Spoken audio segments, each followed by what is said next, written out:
Hi and welcome to this interesting section. You're going to learn web scraping with Python in this section.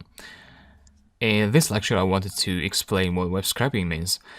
So web scraping means scraping the web for information, or in other words, extracting information from web pages. Let's say you want to extract information about real estate.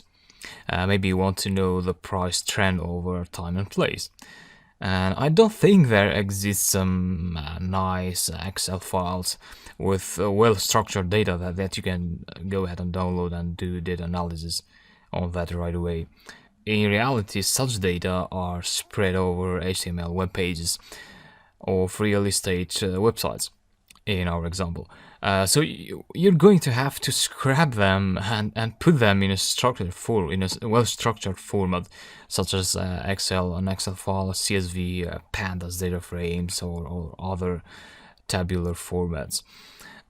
And putting that in a well-structured format is referred to as web scraping, and Python is excellent in that. Specifically, we're going to use a Python library named Beautiful Soup. So in this section, I'll introduce you to Beautiful Soup, and we're going to extract some information from a simple web page while I show you how Beautiful Soup works.